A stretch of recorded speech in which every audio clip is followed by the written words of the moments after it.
I feel like I kinda owe this one for you guys, so here it is.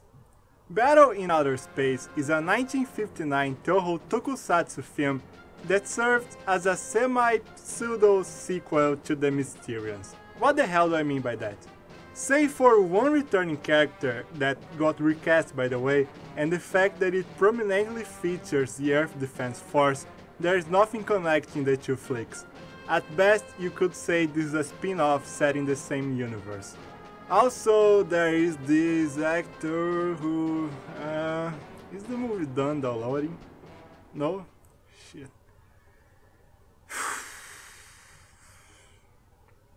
So, how was your holidays? Did you go somewhere nice?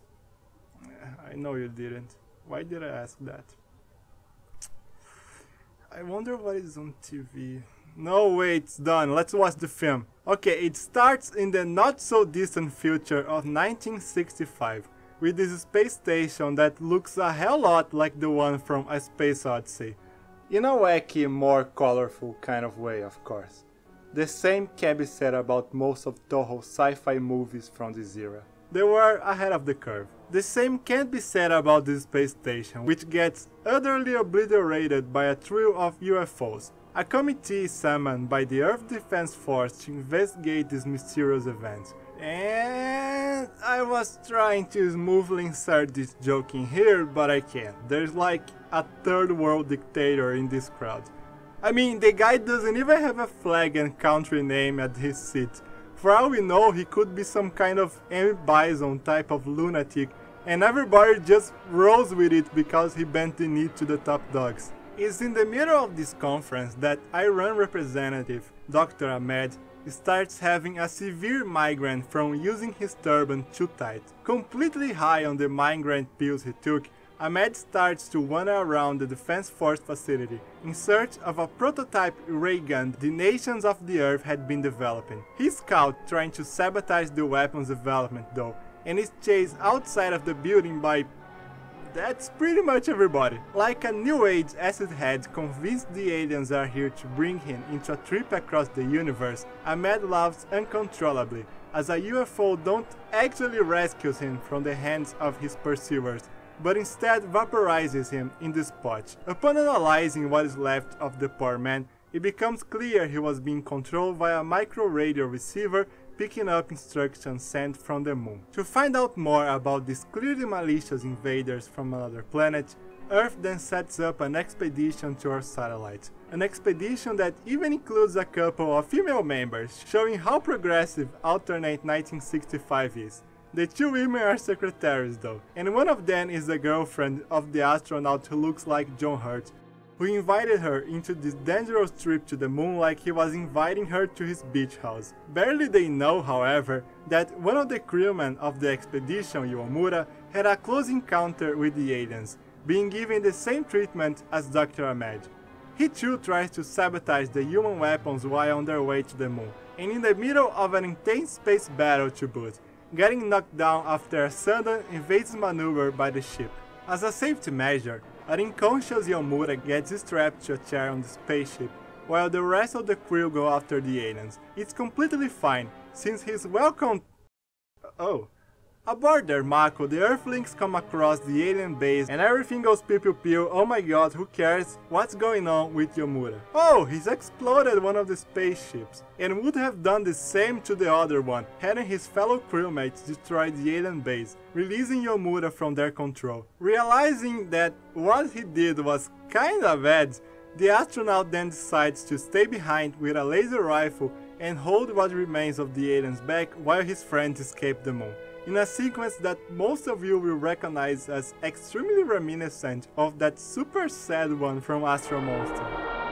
先生、岩村さんたち、かわいそうです。And so it ends the tale of Yomura, who sacrificed himself so his fellow humans could live to fight another day. It's a very sad but also very poignant way of ending this space adventure that, oh god, there's still some 20 minutes of movie left, isn't it? The confirmation that the Earth is indeed under attack by invaders from another planet creates in the general public an unprecedented desire for military action against this threat from a different place. Something I am sure there is no way could ever turn sideways. Anyway, the planet mobilizes all its resources into building a squadron of fighter rockets capable of deep space combat, launching an attack against the approaching invaders in a scene which, I'm not gonna lie, looks pretty cool. It helps that this is scored to the Monster Zero march, except the film itself predates that movie, this being the first time we are listening to it in its full glory. Despite their best efforts, the fighters can't stop the alien mothership from torpedoing both New York and San Francisco, which go up in insane displays of pyrotechnics that probably killed a shitload of people, but just like in a Michael Bay movie, never gets mentioned afterwards. Not only that, however, but their mothership, which has an uncanny resemblance to Cosmo the Autobot, also gets inside the planet's atmosphere, starting to trash Tokyo using a freaking gravity beam. Are you serious? I have no idea how they even pull something like that off. Too bad the thing gets unceremoniously blown up by the human lasers not long after that, finally ending the alien threat to the planet's Earth.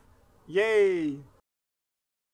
The first time I watched the film I was half asleep, therefore I didn't remember most of the awesomeness of the last third of it.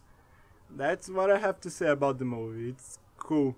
Too bad it takes over 1 hour to get to the cool parts, and the overall story and characters are so dull. Otherwise I would hold this one in higher regard than its predecessor. Look, it doesn't take much for a film to be better than The Mysterians.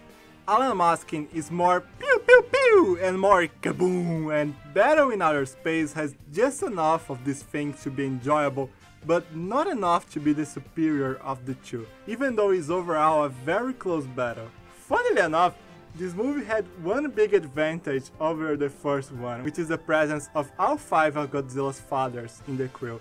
But the script is hardly on par with Shinichi Sekizawa's work during the golden age of the King of the Monsters, making this one major letdown for fans of the writer. As always though, your mileage may vary. If you never thought much of Sekizawa in the first place, or if you didn't even know he was the writer of this film, it won't make that much of a difference for you. Next video is going to be a little different. Stay tuned.